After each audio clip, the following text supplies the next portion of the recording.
Nung una kasi ang sabi netong abogado ni Bato, kaya daw hindi nagpapakita sa publiko, kaya daw hindi, dumadalo sa or hindi nagpapakita rin sa Senate, ay dahil nga daw, kumakalap ng impormasyon para siguraduhin na, yun nga, may warrant of arrest or naandiyan at nailabas na nga yung warrant of arrest, kay Bato galing sa ICC. Yan yung mga rason nila dati.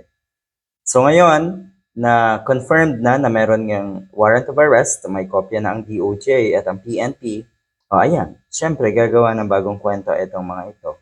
Kala ko ba matapang ka, Mr. Bato de la Rosa? Duwag. Yan.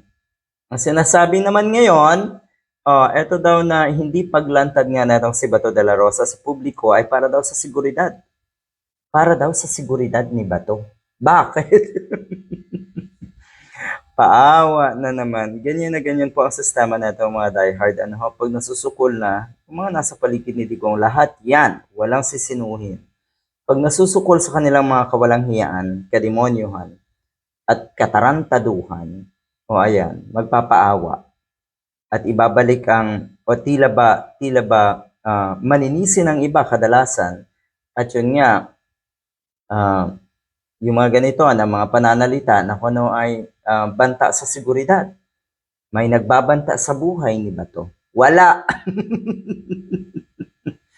Yan ang tugon netong lawyer ni Bato de la Rosa. Kaya daw hindi nga nagpapakita. Kung nagtatago ba ang senador, lalo't hindi na ito nga nagpapakita sa Senado dahil pumutok nga ang issue na may warrant of arrest na. Wala pang malinaw daw na polisiya ang gobyerno kung paano dapat isuko ang Filipino nationals sa ICC. Taliwas ito or sa ilang member states gaya ng Germany at ng iba pa na meron ng malinaw na batas. Tayo lamang daw kasi yung atat na isurrender ang ating national, ang ating citizen, ang isang Bato de la Rosa sa The Hague. Hindi naman pwedeng surrender lang basta kung wala talagang kasalanan. Kung walang kaso, may naghain ng kaso, may naghain ng reklamo sa ICC.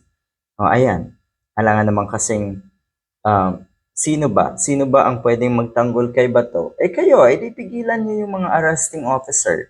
'Di ba sabi niyo nung si Digong ay aarestuhin na magkakagulo? Ngayon, subukan niyo namang magkagulo rin. Kung oobra yung mga banta niyo sa panggugulo niyo na yan. Whereabouts ni Bato de la Rosa daw, his personal safety is at stake. Bueset.